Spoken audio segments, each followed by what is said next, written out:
Phoenix म्हणजे काय? चला तर मग मी तुम्हाला स्क्रीन दाखवते आणि त्या स्क्रीनवर आपण काही गोष्टी समजून घेणार आहोत. मी तुमच्या मुलांचं फ्युचर बदलणाऱ्या एका गोष्टीबद्दल बोलणार आहे. Phoenix. Today's children don't struggle because they are slow. They struggle because योग्य पद्धतीने रीडिंग शिकवलं जात नाही. त्यामुळे त्यांना रीडिंगमध्ये आता प्रॉब्लेम फेस करावे लागत आहे. And you know what? Phonics is that one skill जी तुमच्या मुलाला इंडिपेंडंट रीडर बनवते. My name is Shubhangi Harish Kadu. I am a phonics educator with 4 years of experience, and till today I have proudly taught more than 500 children to read confidently. माझं teaching journey जी आहे ती 2019 पासून सुरू झाली. जेव्हा कोविडच्या काळात मी जवळून पाहिलं की लहान मुलांचं अर्ली लिटरसी पूर्णपणे थांबलेलं आहे. त्यांना अक्षर ओळखता येत नाही, रीडिंग स्किल हरवत चाललेलं आहे. त्या क्षणी मी ठरवलं की लहान मुलांसाठी काहीतरी करणार. I started learning and teaching phonics because phonics is the most powerful and scientific way to teach reading. त्यानंतर गेली 4 वर्ष झाली मी एका मुलाला शिकवलं, एका शिक्षकाला मार्गदर्शन केलं. आज 500 पेक्षा जास्त मुलांना माझ्याकडून मी फोनिक्स शिकवून इंडिपेंडंट रीडर बनवलेलं आहे. So my mission is simple. Marathi speaking children should not struggle with it. Every mother and teacher should know the right method, and every child should read with confidence. Today I am here to share everything I have learned so you can teach your child easily at home and give them the strongest early literacy foundation. Thank you so much for trusting me. I am truly happy to guide you. Parents आणि teachers आपल्याला सगळ्यांना एकच असं वाटतं, आपल्या सर्वांचं स्वप्न असतं आपल्या मुलाला, आपल्या विद्यार्थ्याला आत्मविश्वासाने वाचता यायला हवं. पण आपले मुलं ए-बी-सी-डी हे शब्द ए-बी-सी-डी हे लेटरची नावं तर ओळखतात, पण त्यांना अंडरस्टँडच नाही आहे, की त्या लेटरला एक साउंड्स असतो आणि ते अंडरस्टँड नाही करू शकत. आणि हा जो काही पेन आहे पालकांचा तो मी स्वतः बघितलेला आहे, खूप जवळून बघितलेला आहे. सो फॉनिक्स म्हणजे साउंड्सची मॅजिक आहे, अक्षरांचं नाव नाही. तर मुलांना आपण आता ए फॉर ॲपल असं नाही शिकवायचं आहे, तर मुलांना आपण शिकवणार आहे A says apple. B says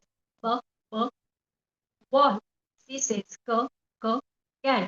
आता A for apple असं नाही तर A says a, B says b and C says अशा पद्धतीने आपण मुलांना टीचिंग जर्नी मुलांची चालू करणार आहोत.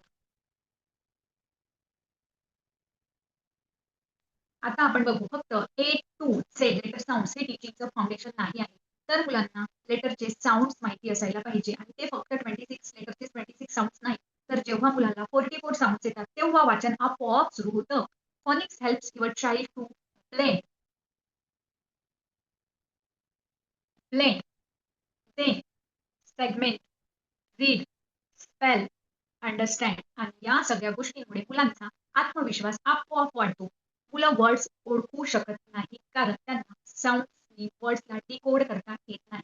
रीडिंग स्लो होतं कारण त्यांना वर्ड्सला वाचताना प्रॉब्लेम आला की हळूहळू त्याचा कॉन्फिडन्स डाऊन होतो आणि मुलगा रीडिंग स्लो होतो आणि स्पेलिंग मिस्टेक्स वाढतात कारण मुलांना प्रॉपर साऊंड्स माहिती नसल्यामुळे लिहिताना सुद्धा मुलं प्रॉब्लेम्स फेस करतात. आता आपण बघणार आहोत की विथ फॉनिक्स म्हणजे आपण फॉनिक्स शिकवल्याने मुलांमध्ये कशा पद्धतीने बदल बघू शकतो किंवा कशा पद्धतीने आपला मुलगा जो आहे तो कॉन्फिडेंटली रीडिंग चालू करतो. With Phoenix they read independently, they spell correctly, they enjoy books, they become confident communicators. Phonics ही एक इन्व्हेस्टमेंट आहे चाइल्ड होल्ड्स लाईफसाठी. मुलांना आता ए-बी-सी-डी फक्त लेटरचे नाव नाही तर आपल्याला मुलांना लेटरचे साउंड शिकवायचे आहे आणि साउंड शिकवल्यानंतर मुलांना त्याची दररोज 5 मिनिटे प्रॅक्टिस द्यायची आहे. सो तुम्ही घरी कशा पद्धतीने तुमच्या मुलांना सिंपल वे घरच्या घरी फॉनिक्स शिकवू शकता. सो दररोज 5 मिनिटे साउंड प्रॅक्टिस आणि साउंड्स नंतर त्यांना आपण देणार आहे ब्लेंडिंग प्रॅक्टिस. आता आपण बघू की स्टेप बाय स्टेप फॉनिक्स मध्ये आपण कशा पद्धतीने मुलांना टीचिंग चालू करतो. सर्वप्रथम letter sounds not letter names. मुलांना आपण लेटरचे साउंड पहिले शिकवतो, लेटरचे नाव नाही.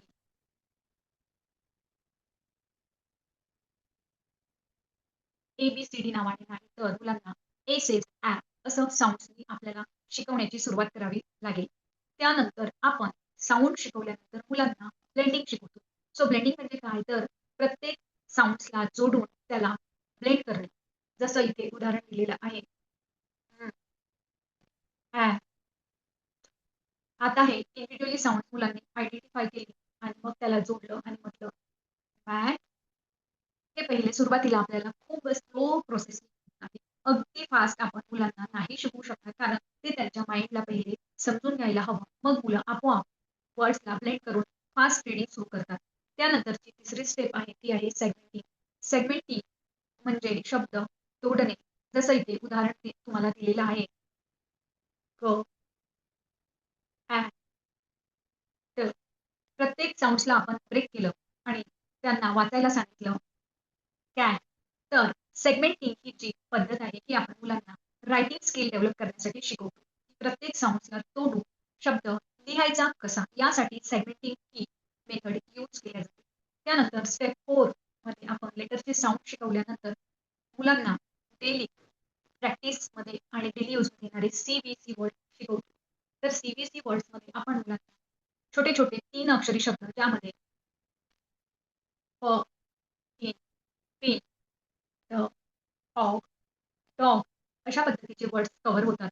यामध्ये पूर्ण 5 व्हॉवेल साउंड्सचे 250 पेक्षा जास्त वर्ड्स आपण CBC वर्ड्समध्ये मुलांना शिकवतो. C stands for consonant, B stand for vowel and C stand for consonant. याला आपण CBC वर्ड्स असं म्हणतो. त्यानंतर आपण मुलांना शिकवतो ट्रिकी वर्ड्स. तर ट्रिकी वर्ड्स काय आहे तर जे साऊंड करत नाही म्हणजेच साऊंडने वाचता येत नाही ते आपल्याला मुलांकडून मेमराईज करून घ्यावे लागतात. त्याला आपण ट्रिकी वर्ड्स म्हणतो. हे ट्रिकी वर्ड्स आपण मुलांना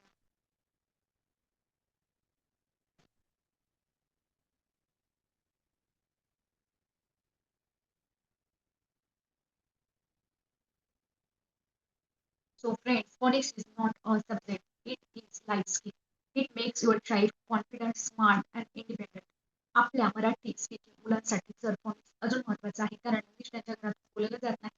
In this all in this course, I will teach you phonics basic, 44 sounds, blending tricks, segmenting games, reading techniques, home activities आणि मुलांना independent reader बनवणे पूर्ण strategy. Let's learn together.